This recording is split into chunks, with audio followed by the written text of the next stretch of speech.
G20 का सम्मेलन खत्म हो गया। देश की राजधानी पिछले कुछ दिनों से आकर्षण का केंद्र बनी हुई थी। इसका ही प्रमुख कारण था G20 का शिखर सम्मेलन।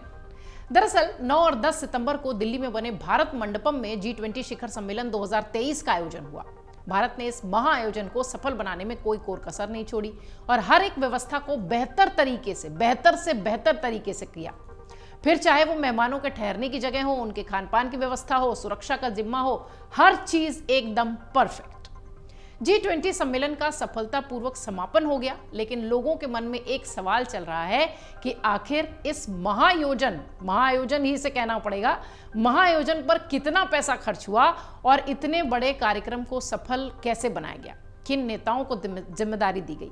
ये सारे सवाल अगर आपके जहन में भी है तो ये रिपोर्ट आपके लिए है। हमने ये छोटी सी रिपोर्ट G20 के संदर्भ में तैयार की है कि आखिर कितना खर्च हुआ, किसने कौन सी जिम्मेदारी निभाई, कौन सी भूमिका अदा की।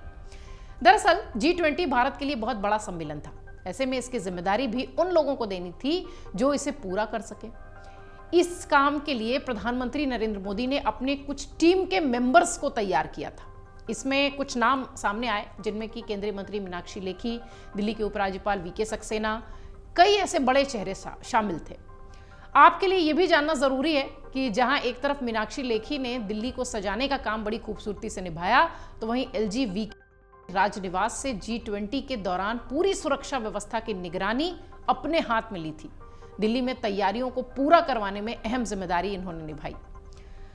अमेरिका के राष्ट्रपति जो बाइडेन का स्वागत वीके सिंह ने किया था। इटली के पीएम का स्वागत शोभा करांजले ने किया।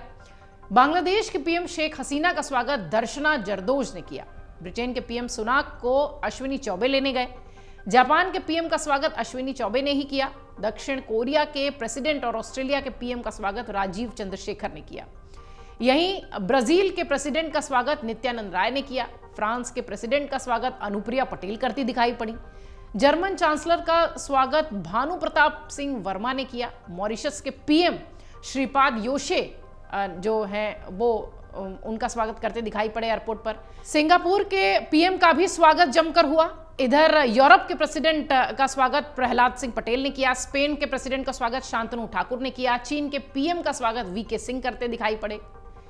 अगर देखिए तो सभी ने एक बहुत बखूबी जो जिम्मेदारी, एक तरीके से कहते हैं कि आप जो आतिथ्य की भूमिका में जब आप होते हो, जब आपको अतिथि सत्कार करना होता है, तो परिवार का हर सदस्य कैसे काम करता है वो G20 के सम्मेलन में दिखाई पड़ा। भारतीय राजनयिक और शेरपा अमिताभ कांत ने दिल्ली घोषणा पत्र का ड्राफ्ट और फाइनल स्वरूप देने में अहम भूमिका अदा की। ये वो नाम थे। इसके पीछे उनकी एक टीम लगातार काम कर रही थी। यही नहीं, विदेश मंत्री एस जयशंकर और NSA के अजीत डोभाल ने भी बड़ी कूटनीतिक तरीके से देशों की साझा जो घोषणा पत्र है उस पर सहमति बनवाने में उनसे अहम भूमिका अदा की। ये तो बात हो गई उन नामों की जो कि G20 के समय पर्दे के पीछे से काम कर रहे थे।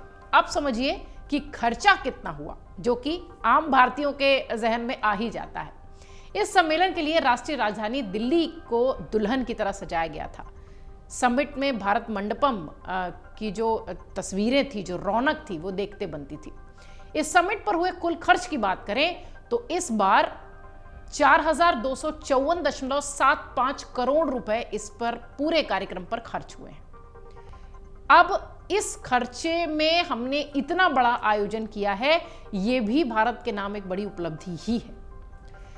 थोड़ी सुरक्षा की भी बात कर लेते हैं। दिल्ली में हुए G20 के सम्मेलन के दौरान ऐसी चाक चौबंद सुरक्षा थी कि परिंदा भी पर न मार सके। लाजमी भी है क्योंकि दुनिया भर के VVIPs, प्रधानमंत्री, राष्ट्रपति सब दिल्ली में थे। 130,000 पुलिस और अर्धसैनिक बलों के साथ साथ एंटी ड्रोन सिस्टम की सिक्योरिटी भी काफी टाइट रखी गई थी। दिल्ली को नो फ्लाइंग जोन घोषित कर दिया गया था। इसके साथ ही भारत की सुरक्षा एजेंसियों की भी पैनी नजर थी। भारत G20 समिट के लिए कोई कमी नहीं छोड़ना चाहता था। इसलिए G20 के लिए भारत मंडपम समेत प्रगति मैदान को विभिन्न रूपों में तैयार करने की ITPO ने लगभग 3600 करोड़ रुपए की खर्च के साथ तैयारी की थी। इसमें विभिन्न हॉल, सुरंग, सड़क सहित आसपास का जो पूरा माहौल था या इलाका था कह लीजिए, उसका सुंदरीकरण का कार्य शामिल था। अगर आप ये जानना चाहते हैं कि इस खर्च का वहन किसने किया है, तो केंद्रीय मंत्री मीनाक्षी लेखी द्वारा साझा किए गए एक दस्तावेज के मुताबिक आईटीपीओ ने कुल बिल का लगभग 87% से अधिक भुगतान यानी 3600 करोड़ रुपए किया। दिल्ली पुलिस ने 340 करोड़, एनडीएमसी ने 60 करोड़, दिल्ली सरकार के लोक निर्माण विभाग यानी पीडब्ल्यूडी ने लगभग 45 करोड़ रुपए का खर्च वहन किया। इसके साथ ही केंद्रीय सड़क भूतल परिवहन मंत्रालय ने 26 करोड़ रुपए और दिल्ली विकास प्राधिकरण यानी डीडीए ने 18 करोड़ रुपए का खर्च वहन किया। दिल्ली सरकार के वन विभाग ने 16 करोड़ रुपए का खर्च उठाया और एमसीडी ने 5 करोड़ रुपए का खर्च उठाया और इसके साथ ही G20 का ये अंतर्राष्ट्रीय सम्मेलन सफलतापूर्वक संपन्न हुआ। अमर उजाला अब आपके टीवी पर भी। अपने स्मार्ट टीवी पर YouTube पर सर्च करें अमर उजाला, चैनल सब्सक्राइब करें और देखें ताजा खबरें, वो भी HD क्वालिटी में। और हाँ, बेल आइकन दबाना ना भूलें ताकि हर खबर हो आपके घर। अमर उजाला, निष्पक्ष, निर्भीक, निरंतर।